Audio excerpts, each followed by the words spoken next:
Hello everyone! Narito muli ako sa inyong harapan. Gagawa po tayo ng meatballs. Ito po yung ating ground beef at nilagyan ko na siya ng garlic powder, onion powder at pepper at kunting salt.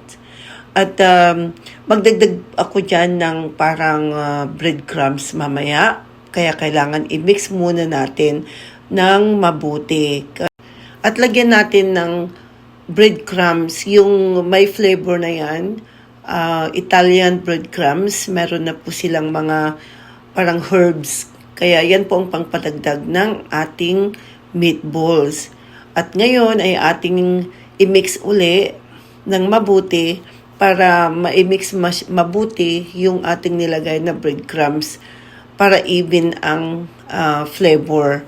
Hindi yung iba ay walang lasa, yung iba ay may lasa.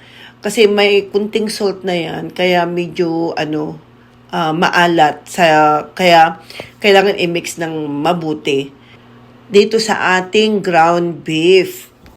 Ngayon, mag-start na tayo gumawa ng meatballs. Ayan po, gagawa tayo ng meatballs pero hindi masyadong malaki at hindi rin masyadong maliit. Yung katamtaman lang niya.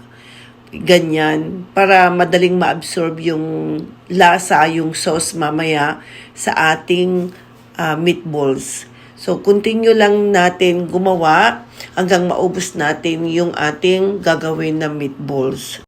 Ayan, continue lang natin mga kaibigan ang paggawa ng ating meatballs.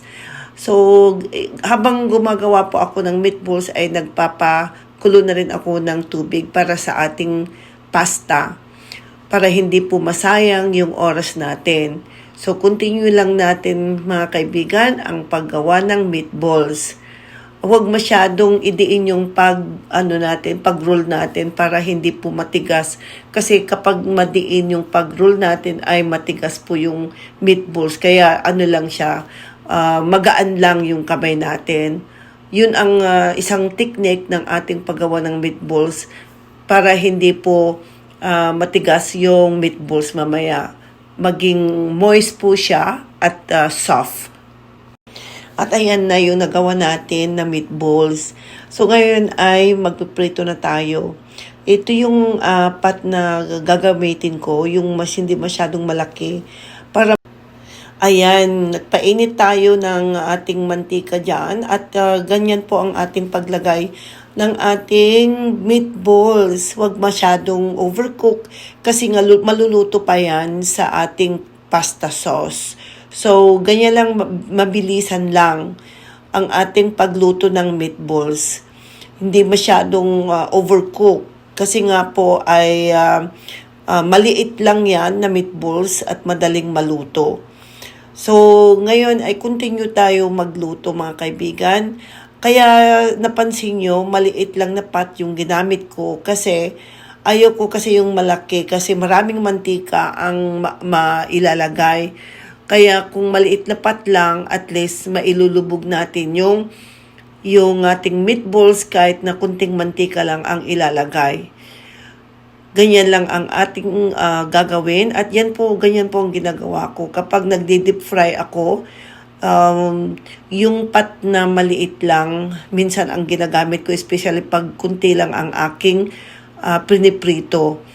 So, continue ang ating pagluluto at kung napansin nyo rin ay yung chopstick yung ang ginamit ko kasi yung chopstick ko po kasi para inaano ko na hindi po dumikit yung ating meatballs sa ating pot. Pagkatapos ay yan po ang aking pagkuha ng meatballs, yung scoop na may butas-butas para hindi po makuha yung mga mantika. So, yan po ang ating meatballs for today na ilagay natin sa ating spaghetti.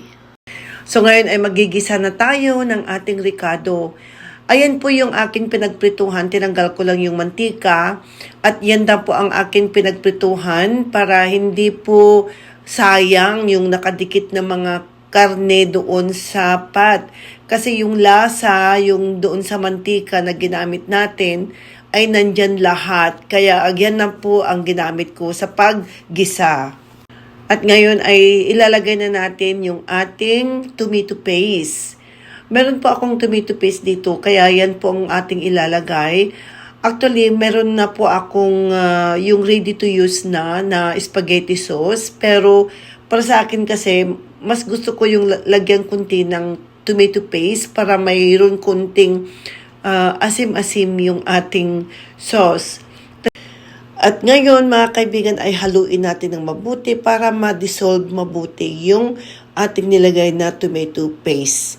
So ngayon magta-transfer tayo doon sa mas malaking pot para mas malaki po ang ating paghahaluan. Kasi may ilalagay pa ako dyan yung tinatawag ko na yung ready to use na spaghetti sauce. Ayan, yung ready to use na spaghetti sauce ay may laman na yon na kunting ground beef din. So, yan po ang aking gagawin. At ating ilalagay na yung ating meatballs. Ayan, maganda kasi pag ilagay na yung meatballs para ma-absorb yung lasa, yung ating sauce sa loob ng ating meatballs. Yung anak ko gusto niyang kumain. gusto niyang i-grab yung meatball. Sabi ko, wag muna. Kasi nakalagay na dyan, baka mapaso. Ayan. Yun ang ina-explain ko sa kanya. Kasi gusto niyang kunin kanina doon sa sa pot muntik mapaso. Kaya sabi ko, wag muna. Hintayin niya na maluto mabuti. So, hindi na makahintay kasi yung anak ko siguro gutom na. Ayan. So, hintayin natin na kumulo ang ating sauce. At ngayon ilalagay ko na rin yung sinasabi ko kanina na ready to use na sauce, spaghetti sauce. Ayan po ang ating maidagdag sa ating spaghetti sauce para mas malasa ang ating kakainin na spaghetti. At continue lang nating ihalo-halo para mas masarap ang ating spaghetti ngayong gabi. Ayan pong ating spaghetti sauce.